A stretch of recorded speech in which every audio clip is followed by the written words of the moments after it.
Hello viewers, welcome to YouTube channel the physics wave.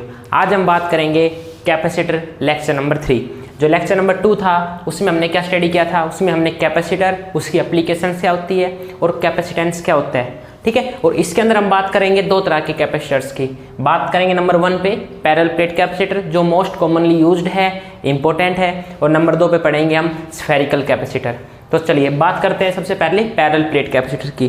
जैसे नाम से पता चल रहा है पैरेलल प्लेट कैपेसिटर, जिसके अंदर ऐसा कैपेसिटर जिसके अंदर अपने पास क्या हो, दो पैरेलल प्लेट हो।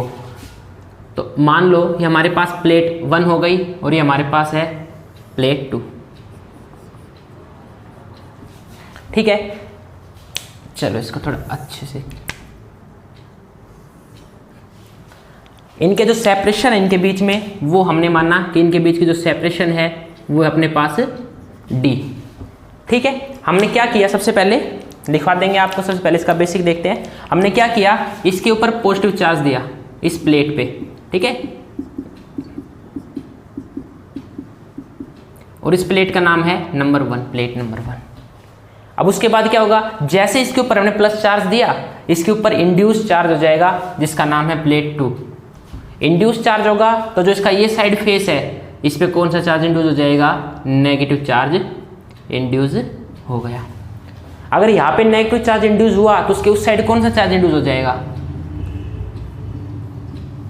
प्लस चार्ज क्या हो गया, इंड्यूस हो गया। अब हमने क्या किया था, फिर हमने इसको किससे कनेक्ट किया, अर्थिंग से कनेक्ट किया, मतलब अर्थिंग किया। अब जैसे अर्थिंग किया, जितना भी पॉजिटिव चार्ज था वो सारा कहाँ चला गया, अर्थ में चला गया। और ये हमारे पास जो कैपेसिटर बचा, इसको हमने बोला पैरेलल प्लेट कैपेसिटर। मतलब क्या, अब इसके बीच में देखो, यहाँ पे पॉजिटिव चार्ज और यहाँ पे नेगेटिव चार्ज है, तो इनके बीच में क्या होगा, प्रोड्यूस एक इलेक्ट्रिक फील्ड होगा भाई। जहाँ पे दो चार्ज मिल गए, दो की भी क्या जरूरत है इलेक्ट्रिक फील्ड के लिए, तो एक चार्ज का होने काफी है ना।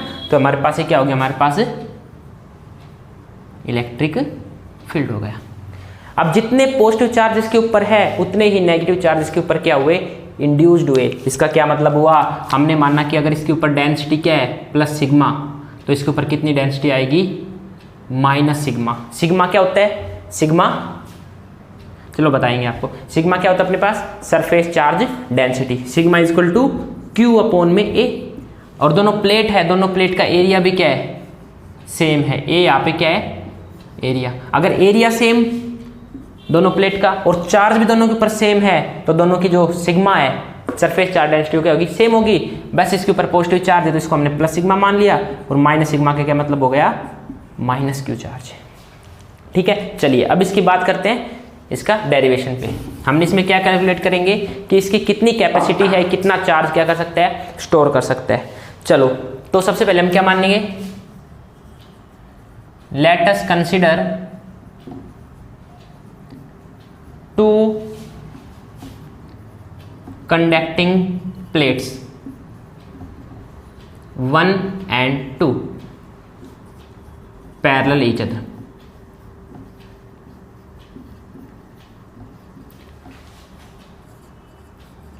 Separation between them,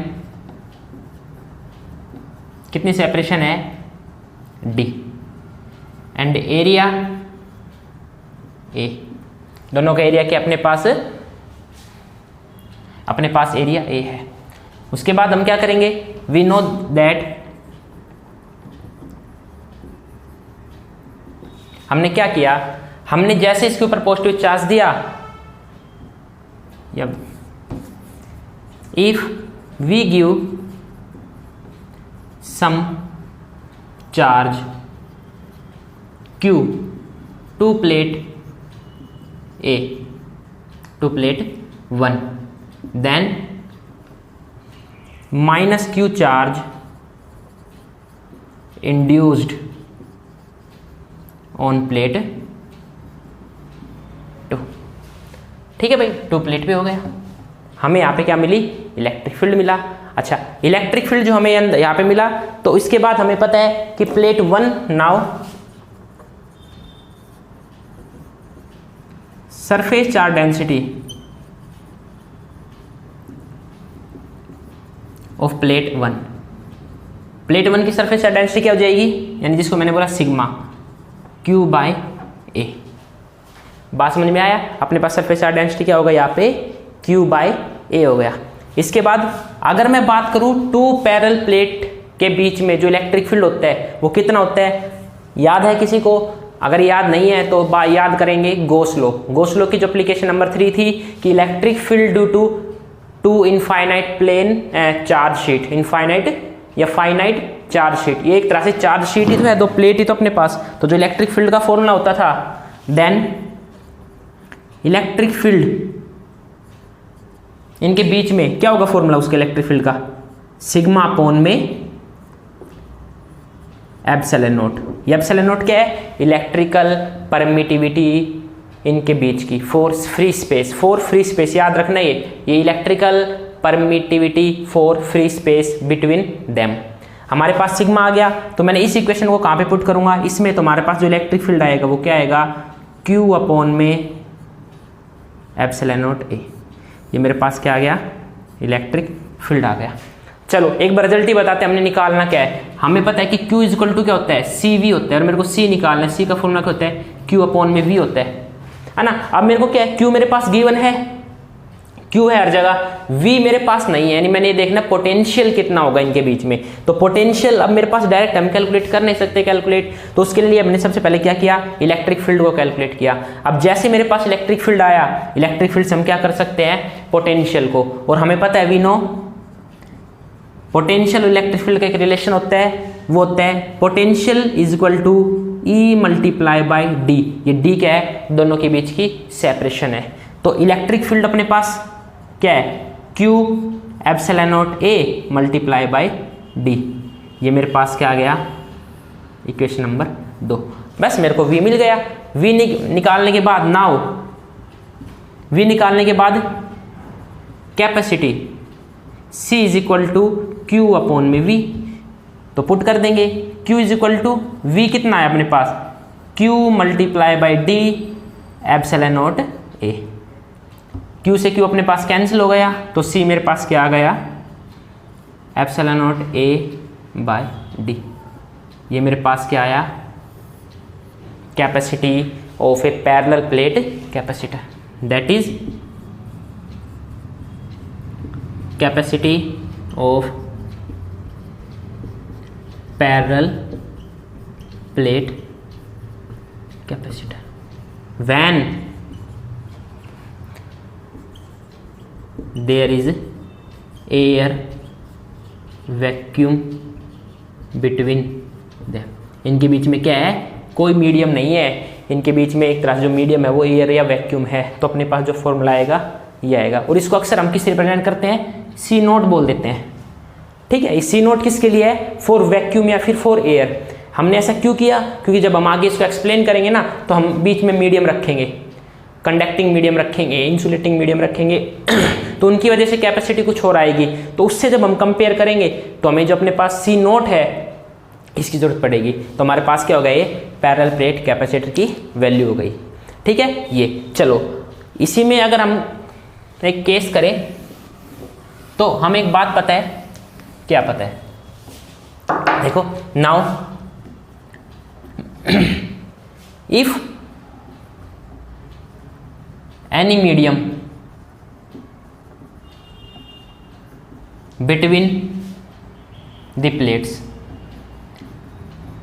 अगर इन प्लेट्स के बीच में मैंने कोई मीडियम रखा, दैट इज डाइलेक्ट्रिक, तो क्या हो जाएगा? तो C जो है, अब की बार C नोट नहीं बोल लूंगा मैं, C बोल लूंगा, और एप्सिलॉन नोट की जगह क्या रखेंगे हम? Epsilon note. ठीक है, ये एप्सिलॉन नोट यहाँ पे क्या हो गया? Epsilon nought equal to electrical permittivity for any given medium. ये कोई भी मीडियम होगा उसकी हमें गिवन मिलेगी न्यूमेरिकल में, अगर ये क्वेश्चन ऐसे पूछे जाते हैं तो। ठीक है, और एप्सिलॉन नॉट R ये क्या होता है? ये होता है रिलेटिव परमिटिविटी, और रिलेटिव परमिटिविटी का फॉर्मूला क्या होता है एप्सिलॉन नॉट R का? एप्सिलॉन अपॉन में एप्सिलॉन नॉट।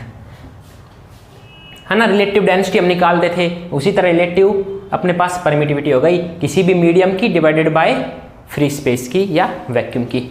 अगर हमारे पास ये आया तो हम यहाँ से क्या कर सकते हैं, यहाँ से एप्सिलॉन नॉट की वैल्यू क्या पुट कर देंगे, एप्सिलॉन नॉट आर, हम ऐसा यहाँ से एप्सिलॉन की वैल्यू निकाल सकते हैं। और इसको मैंने कहाँ पुट किया, पुट इन इक्वेशन नंबर 4, इसको 4 इक्वेशन दे दो, इसको क्या नाम दिया हमने, इक्वेशन नंबर 3। ठीक है, तो यहाँ से हमें क्या मिला, C की value, C is equal to epsilon not, चलो epsilon R epsilon not A upon में D। बात समझ में आया? तो हमें यहाँ से क्या मिल गया, ये वैल्यू मिली। ये मिलने के बाद ये तो हमें पता है ये क्या है, एप्सिलॉन A बाई D, ये C नोट है। तो मेरे पास यहाँ से क्या रिलेशन आया, C is equal to epsilon nought R upon में C नोट। और जो एप्सिलॉन नॉट R होता है इसको हम K भी बोलते हैं। K क्या होता है फिर, ये होता है अपने पास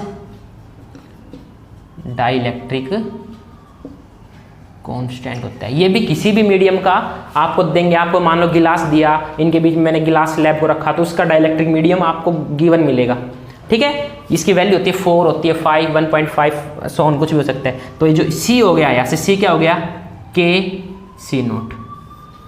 इसका क्या मतलब हुआ, इसका ये मतलब हुआ कि अगर मैंने कोई इसके बीच में डाइलेक्ट्रिक मीडियम रखा तो उसकी जो कैपेसिटी है वो क्या हो गई, इंक्रीज हो गई। पहले C नोट थी, अब ये क्या हो गया, C note multiply by something, मतलब कि कुछ मल्टीप्लाई हुआ है तो उससे जो C की वैल्यू क्या है, बढ़ गई। ये अपने पास क्या है, 4 यानी मीडियम। और यहाँ से रिजल्ट याद रखेंगे, K is equal to C upon C nought. यानी जो डाइलेक्ट्रिक कांस्टेंट है ना, वो रेशियो है किस किस का, capacity of 2 parallel plate capacitor when medium अपने पास को, यानी medium to the free space. तो ये अपने पास एक रिजल्ट ये आया, एक रिजल्ट ये आया। यहाँ से क्या पता चला कि जो C है वो ग्रेटर देन क्या है, C नोट है। कंप्लीट हो गया ये अपने पास पैरेलल प्लेट कैपेसिटर। मेन अपने पास रिजल्ट ये है, उससे तो हमने बस ये बेसिक किया थोड़ा सा। इसको हम CM भी बोल सकते हैं, किसी भी मीडियम के लिए कोई इसमें दिक्कत नहीं है। ठीक है, चलिए।